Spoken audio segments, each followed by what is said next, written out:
الحمد للہ رب العالمین والعاقبۃ للمتقین والصلاة والسلام علی سید الانبیاء والمرسلین وعلی آلہ واصحابہ واہل بیتہ واولیاء امتہ وعلماء ملتہ وبارک وسلم اما بعد فاعوذ باللہ من الشیطان الرجیم بسم اللہ الرحمن الرحیم اللہ ان اولیاء اللہ لا خوف علیہم ولا هم یحزنون صدق اللہ العلی العظیم۔ حمد و ثنا کے بعد معزز و محترم علماء کرام، احباب طریقت اور برادران اسلام، میرے لیے انتہائی سعادت اور مسرت کی بات ہے کہ میں آپ کے علاقے گرجاخ میں حضور علیہ السلام کے میلاد کی محفل سے خطاب کر رہا ہوں۔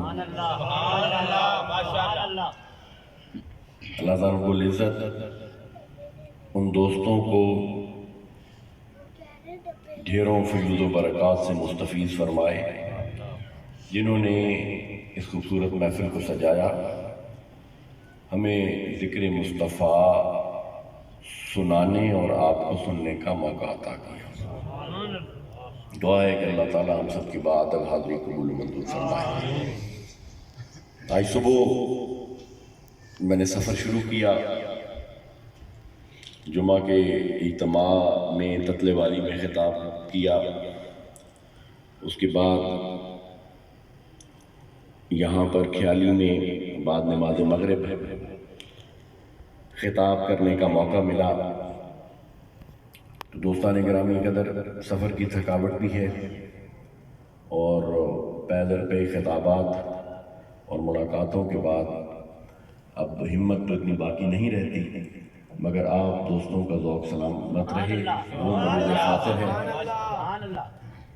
اور اپنی حاضری جتنی کیپیسٹی ہے اس کے مطابق میں پیش کروں گا۔ دوستان گرامی قدر، اللہ رب العزت نے قرآن مجید فرقان حمید میں بارہا مقامات پر اپنے اولیاء کی شان بیان فرمائی ہے۔ یہ موضوع شان اولیاء کرام اس لیے چنا کہ یہ مہینہ ربیع الثانی کا ہے۔ ربیع الثانی کی نسبت حضور سیدنا شیخ عبد القادر جیلانی الگیلانی بغدادی رضی اللہ تعالی عنہ کے ساتھ ہے۔ 11 ربیع الثانی حضور سیدنا غوث اعظم رضی اللہ تعالی عنہ کے وصال کا عرس کا دن ہے۔ حضور سیدنا غوث اعظم رضی اللہ تعالی عنہ وہ جلیل القدر اللہ کے ولی ہیں جن کی منظوری سے ہر ولی ولی بنتا ہے، جن کی مہر سے، جن کے اپروول سے ہر ولی ولی بنتا ہے۔ حضور سیدنا غوث اعظم رضی اللہ تعالیٰ عنہ کا ارشاد ہے، فرماتے ہیں کہ جس طرح انبیاء کرام میں مقام حضور سید المرسلین خاتم النبیین حضرت محمد مصطفیٰ صلی اللہ علیہ وآلہ وسلم کا ہے، اسی طرح اولیاء کی جماعت میں مقام سید الاولیاء سیدنا غوث اعظم رضی اللہ عنہ۔ حضور سیدنا غوث اعظم رضی اللہ تعالی عنہ نجیب الطرفین سید، سلسلہ عالیہ قادریہ کے بانی اور بڑے جلیل القدر حضوری والے ولی اللہ۔ دوستان گرامی قدر، اولیاء کی بھی اقسام ہے، اللہ کے ولیوں کی بھی اقسام ہے۔ بڑے بڑے علماء کرام نے اپنی کتب میں واضح طور پر یہ بیان فرمایا ہے۔ کچھ اولیاء کرام درجہ بدرجہ مقام و مرتبے کے لحاظ سے، درجات کے مدارج کے حساب سے، اس کی نسبت سے مختلف درجوں پر فائز ہیں، اور ان سب کے اوپر حضور سیدنا غوث اعظم رضی اللہ تعالی، حضور سیدنا غوث اعظم رضی اللہ تعالی عنہ وہ ہستی ہیں جب بارگاہ رسالت مآب میں جو اولیاء کرام کی جو کچہری لگتی ہے اس میں بولنے والے ہیں غوث اعظم۔ یہ مقام و مرتبہ حضور سیدنا غوث اعظم رضی اللہ تعالیٰ عنہ کا ہے، اور حضور سیدنا غوث اعظم رضی اللہ تعالیٰ عنہ کا فرمان ہے کہ جو میرا قدم مبارک ہے وہ تمام اولیاء کی گردن پر ہے۔ جب سیدنا غوث اعظم رضی اللہ تعالیٰ عنہ نے بغداد شریف میں یہ بات ارشاد فرمائی تو علماء بیان فرماتے ہیں کہ حضور سیدنا معین الدین چشتی اجمیری رحمۃ اللہ علیہ عالم جوانی میں تھے۔ جب سیدنا غوث اعظم رضی اللہ تعالیٰ عنہ نے بغداد میں یہ ارشاد فرمایا تو آپ رضی اللہ تعالیٰ عنہ اس وقت افغانستان میں موجود تھے، اور آپ نے اپنی گردن مبارک کو بھی جھکا دی۔ سبحان اللہ۔ جب ذکر کیا گیا ہمارے شیخ سیدنا بہاؤالدین نقشبند بخاری رضی اللہ تعالیٰ عنہ کی بارگاہ میں کہ حضرت کا یہ کیا فرمان ہے، حضور سیدنا غوث اعظم نے یوں فرمایا، تو حضور سیدنا بہاؤالدین نقشبند بخاری رحمۃ اللہ علیہ نے کیا جواب دیا؟ حضور سیدنا بہاؤالدین نقشبند بخاری رضی اللہ تعالیٰ عنہ فرماتے ہیں کہ حضور سیدنا غوث اعظم رضی اللہ تعالیٰ عنہ کا قدم مبارک تو گردن پر درکنار میری آنکھوں پر بھی آ گیا۔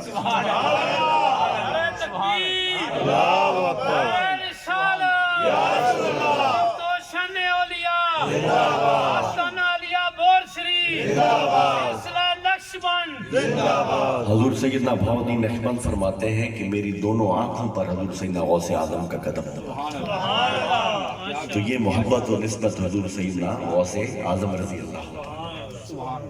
دوستان گرامی قدر، ہم بھلے ہی جس سلسلہ سے تعلق رکھتے ہیں، بھلے ہی ہم سلسلہ عالیہ نقشبندیہ سے تعلق رکھتے ہیں، بھلے ہی دوست سلسلہ عالیہ چشتیہ سے تعلق رکھتے ہیں، سلسلہ عالیہ سہروردیہ سے تعلق رکھتے ہیں، مگر یہ سلسلوں کا جو طریقہ کار ہے یہ چلتا چلاتا پھرتا پھراتا فیض و برکات جو ہے شاہ بغداد سیدنا غوث اعظم کی بارگاہ سے۔ تو سیدنا غوث اعظم رضی اللہ تعالی عنہ کا عرس منانا، سیدنا غوث اعظم رضی اللہ تعالی عنہ کا جو ذکر کرنا، یہ ہمارے اکابرین کا طریقہ اور سنت ہے، اور اکابرین اس نیت سے فرماتے تھے کہ آپ کا فیض اور فیوض و برکات ہمارے اوپر اور بڑھ جائے۔ تو دوستان گرامی قدر، آج یہاں ہم اور آپ اکٹھے ہو کر حضور سیدنا غوث اعظم رضی اللہ تعالیٰ عنہ کا چرچا کر رہے ہیں، آپ کا تذکرہ کر رہے ہیں، حضور سیدنا غوث اعظم رضی اللہ تعالیٰ عنہ۔ دوستان گرامی قدر، جس جو آیت کریمہ میں نے تلاوت کی ہے اس کی روشنی میں ایک واقعہ حوالے کے طور پر بیان کر کے پھر گفتگو ختم کروں گا۔ حضور سیدنا غوث اعظم رضی اللہ تعالی عنہ بغداد شریف میں کسی راستے پر چل رہے تھے۔ اللہ تعالیٰ نے فرمایا نا، الا ان اولیاء اللہ لا خوف علیہم ولا ہم یحزنون، کہ میرے جو اولیاء ہیں، میرے دوست ہیں، نیک اور صالحین بندے ہیں، خبردار اعلان کر دیا قیامت تک آنے والے مومنین کے لیے، قیامت تک آنے والے لوگوں کے لیے یہ اللہ تعالیٰ نے اعلان قرآن مجید میں فرما دیا کہ خبردار وہ جو میرے دوست ہیں، وہ جو میرے بندے ہیں، وہ جو میرے اولیاء کاملین ہیں، نہ انہیں خوف ہے نہ انہیں غم ہے۔ اب یہاں میں ایک نقطہ ضمن عرض کروں، خوف جو ہوتا ہے وہ ہمیشہ مستقبل کا ہوتا ہے کہ آنے والے دنوں میں ہمارے ساتھ کیا ہوگا، اور غم ماضی کا ہوتا ہے، جو گزر چکا، جو نقصان ہوا، جو تکلیف پہنچی، جو ایذا پہنچا، غم ماضی کا اور خوف اگلی منزلوں کا، آگے کا ہوتا ہے۔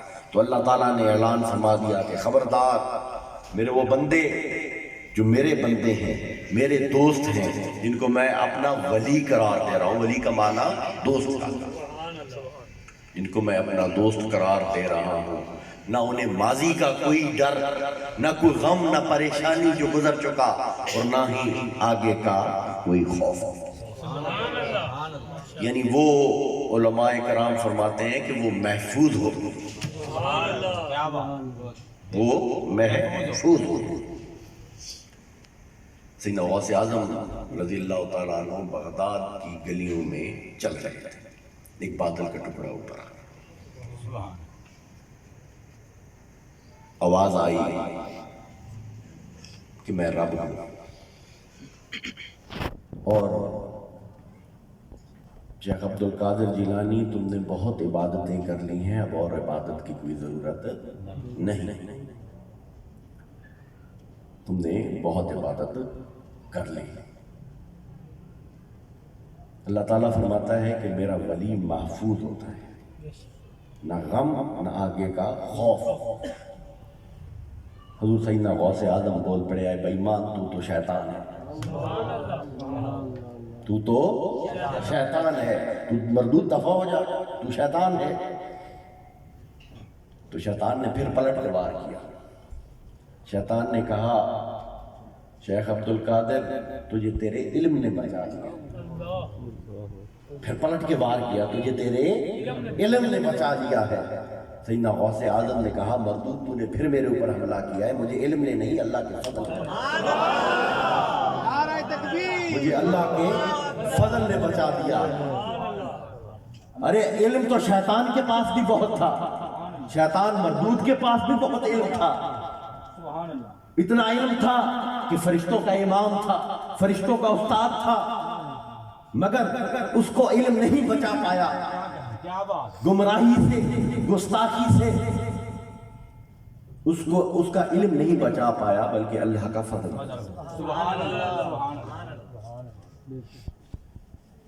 تو جو عشق ہوتا ہے، جو خدا کا عشق ہوتا ہے، عشق حقیقی ہوتا ہے، وہ محفوظ کر دیتا ہے۔ اور اس لیے وہ جن کو عشق میسر ہوتا ہے، جب عشق سکھاتا ہے آداب خدا گاہی، حضرت اقبال فرماتے ہیں جب عشق سکھاتا ہے آداب خدا گاہی، کھلتے ہیں غلاموں پہ اسرار شان۔ اور اے طائر لاہوتی اس رزق سے موت اچھی، جس رزق سے آتی ہو پرواز نہیں۔ جب وہ اس مقام پر فائز ہو جاتے ہیں، وہ شہباز لامکانی بن جاتے ہیں، جب ان بلندیوں پر پرواز کرتے ہیں تو ادھر ادھر کے مکر و فریب بھی ان سے مبرا ہو جاتے ہیں، ان پر ان کا کوئی اثر نہیں رہتا۔ اور فرماتے ہیں کہ دارا و سکندر سے وہ مرد فقیر ہوتا، وہ جس کی فقیری میں بوئے اسد اللہ۔ یہ بڑے بڑے بادشاہ، بڑے بڑے جلیل القدر بادشاہ، شہنشاہ، بڑے بڑے واریئرز جو ہیں، ان کے سامنے کوئی معنی نہیں رکھتے، وہ جن کا بستر مدینے والے کی گلی میں، جن کا بستر مدینے والے کی گلی میں لگا ہوا ہے، تختے سکندری پہ وہ تھوکتے ہیں، بستر لگا ہوا ہے اس کا گلی میں۔ نعرہ تکبیر، نعرہ رسالت، نعرہ حیدری، عظمت و شان اولیاء، آستانہ علیہ بوشری۔ دوستان گرامی قدر، ایک اور جگہ فرماتے ہیں کہ عطار ہو، رومی ہو، راضی ہو، غزالی ہو، کچھ ہاتھ نہیں آتا بیاہ سحرگاہ۔ شیخ عطار بڑے صوفی گزرے ہیں، بڑے عالم گزرے ہیں، اور رومی مولانا روم سلطان العاشقین آپ کی مثنوی عاشقین کے لیے بہت بڑی کتاب ہے، بہت بڑی مشعل راہ. اور امام راضی، امام فخر الدین راضی صاحب تفسیر کبیر، بہت بڑے عالم، بہت بڑے مفسر. اور امام غزالی کا حضرت اقبال فرماتے ہیں کہ اس وقت تک ان کو یہ مقام و مرتبہ نہیں آتا جب انہیں آہ سارگاہی نہیں ملتی، جب رات کے پچھلے پہر انہیں خدا سے ملاقات نہیں ملتی. تو یارو یہ مقام و مرتبہ خدا سے ملاقات کا کسی اللہ والے کی نظر عطار پہ نظر جب خواجہ بہاؤالدین نقشبند بخاری کی پڑتی ہے تو اس مقام پہ نہیں پہنچ جاتی ہے. سبحان اللہ سبحان اللہ. رومی پہ نظر حضرت شمس تبریز کی پڑتی ہے تو اس مقام پہ پہنچ جاتے ہیں. کیا بات، کیا کہنے. سبحان اللہ. اور امام فخر الدین رازی بڑے جلیل القدر عالم پہ جب نظر پڑتی ہے حضرت خواجہ نجم الدین کبریٰ رضی اللہ تعالیٰ عنہ کے، وہ نجم الدین کبریٰ جو سلسلہ عالیہ قادریہ کے بڑے سرخیل ہیں. اسی طرح کا ایک واقعہ امام فخر الدین رازی صاحب تفسیر کبیر کا بیان کرتا ہے. بہت بڑے عالم، بہت بڑے مفسر، بہت بڑے محقق، محدث، میتھمیٹیشین، کیمسٹری، طب، ہر شعبے میں آپ کا کوئی ثانی نہیں. ایک وقت میں امام فخر الدین رازی وصال سے کچھ عرصہ پہلے شیطان وارد ہو گیا. شیطان نے دلیل مانگ لی کہ تو خدا کو کیوں مانتا ہے، خدا کو کیوں مانتا ہے، کیا خدا کو تم نے دیکھا ہے جو خدا کو مانتا ہے؟ یہ اللہ والوں کی جو معیت میں رہتے ہیں نا، جو اللہ والوں کی صحبت میں رہتے ہیں، جو اللہ والوں کے ساتھ نسبت رکھتے ہیں، ان کی دستگیری کیسے ہوتی ہے یہ سننا. امام فخر الدین رازی بڑے محقق، مفسر، بڑے عالم. شیطان آ گیا، کہا دلیل دیں کہ خدا کیا موجود ہے، ایگزسٹ کرتا ہے کہ نہیں ہے، خدا کو آپ کیسے مانتے ہیں، بتائیں، کو دلیل سے بتائیے. کیا آپ نے دیکھا ہے، دیکھ کے بتائیے آپ خدا کو کیسے مانتے ہیں. علماء کرام لکھتے ہیں کہ حضرت امام راضی فخر الدین راضی رحمۃ اللہ علیہ نے 360 دلیلیں دی شیطان. 360 دلیلیں دی. شیطان ایک کے بعد ایک وار کرتا تھا. آخر میں شیطان جب وہ پتہ چلا کہ اب شیطان تو میرے اوپر حاوی ہو رہا ہے اور کہیں میں ایمان سے ہاتھ نہ دھو بیٹھوں، اپنے شیخ خواجہ فخر الدین، اپنے شیخ خواجہ نجم الدین کبریٰ رضی اللہ تعالیٰ عنہ، اپنے شیخ خواجہ نجم الدین کبریٰ رضی اللہ تعالیٰ عنہ کو ہرات میں بیٹھ کے پکارا. آپ اس وقت ایران میں موجود تھے. پکارا کہ یا شیخ، اب آپ کا غلام مصیبت میں پھنس رہا ہے، دستگیری کو ذرا آئیے، امداد کو ذرا آئیے.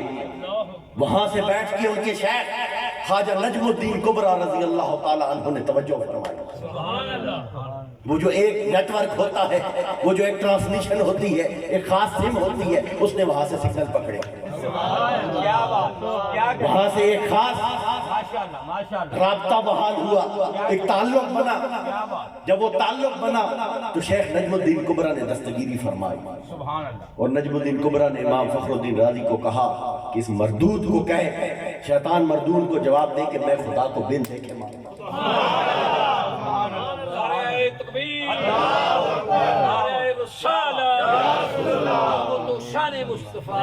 جب امام راضی پر ان کے شیخ خواجہ نجم الدین کبریٰ رضی اللہ تعالیٰ عنہ نے توجہ فرمائی، جب ان کی طرف دیکھا، ان کے قلوب و اذہان کو جب منور فرمایا اور ان کو حکم دیا کہ شیطان کو یوں جواب دے، تو شیطان مردود سے نیچے جان بچا. تو پتہ چلا آدمی کتنا عالم ہو، آدمی کتنا علم والا ہو، کتنا فقیہ ہو، کتنا مفسر ہو، کتنا علم کے بڑے بڑے مقامات اور بڑے بڑے سٹیجز کو اس نے اچیو کر لیا ہو، مگر وہ اس وقت تک شیطان کے مکر و فریب سے نہیں بچ سکتا جب کسی اللہ والے کی نظر نہیں، اللہ کے نیک بندے کی نظر میں نہیں آتا. تو دوستان گرامی قدر، آپ خوش نصیب ہیں کہ آپ کسی اللہ والے کی اللہ کسی اللہ والے کی سنگت میں ہیں، اور وہ سنگت میں ہے جس کا حکم اللہ رب العزت قرآن میں بتا دیتا ہے۔ قرآن میں فرماتا ہے کہ وَاتَّبِعْ سَبِيلَ مَنْ أَنَابَ إِلَيَّ، کہ ذرا ان کی پیروی کرنا جو میری طرف جھکنے والے ہیں، میری عبادت کرنے والے ہیں، ان کی پیروی کیا کرو، ان کے راستے پہ چلا کرو جو میری طرف جھکتے ہیں۔ اور ان بندوں کے بارے میں فرماتا ہے کہ یہی میرے بندے ہیں جو راتوں کو اٹھ کر قیام و سجود کرتے ہیں، رات کے گرم بستروں میں آرام نہیں آتا۔ وَاصْبِرْ نَفْسَكَ مَعَ الَّذِينَ يَدْعُونَ رَبَّهُمْ بِالْغَدَاةِ وَالْعَشِيِّ، فرماتے ہیں کہ ان بندوں کے پاس بیٹھا کر، اللہ رب العزت فرماتا ہے کہ ان لوگوں کے پاس بیٹھا کر جو دنوں اور راتوں کو اٹھ کر میرے لیے قیام و سجود کرتے ہیں، سجدے کرتے ہیں، یریدون وجہہ، اور ان کے چہروں کو دیکھتے رہا کرو۔ اور ان کے چہروں سے آگے ارشاد فرماتا ہے کہ تمہاری نظر ہٹی تو تم دنیا کی رنگینیوں میں کھو جاؤ گے، ان کے چہرے سے نظر نہ ہٹانا۔ اسی حکم کے تحت ہمارے شیخ امام ربانی مجدد الفسانی تصور شیخ کا درس دیتے ہیں، فرماتے ہیں کہ تصور شیخ رکھے، دل میں اپنے شیخ کی تصویر بنا کے رکھیں، ذرا آنکھیں بند کریں، شیخ کی تصویر سامنے۔ تصور شیخ قول جمیل میں حضرت شاہ ولی اللہ محدث دہلوی رحمۃ اللہ علیہ فرماتے ہیں کہ تصور شیخ اس طرح مفید ہے جس طرح صحبت شیخ مفید ہوتی ہے۔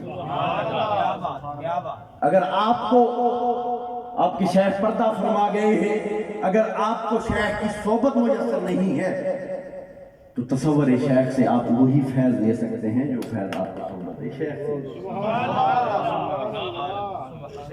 اور فرماتے ہیں کہ تین چیزیں ایک سالک کے لیے بڑی ضروری ہیں، مکتوبات شریف میں فرماتے ہیں۔ کسی صوفی کے لیے، کسی اللہ کی راہ کے متلاشی کے لیے، خدا کے راستے پہ چلنے والے کے لیے، اس راہی کے لیے تین چیزیں بڑی ضروری ہیں۔ ایک دوام ذکر، بار بار ذکر کرنا، اللہ اللہ جو شیخ نے ذکر بتایا، شیخ نے بتایا 5 تسبیح درود شریف کی پڑھو، شیخ نے بتایا 200 دفعہ استغفار پڑھو، کلمہ شریف پڑھو، اللہ ہو کرو، قرآن پاک کی تلاوت اور دعا میں ذکر کا ایک حکم دیا۔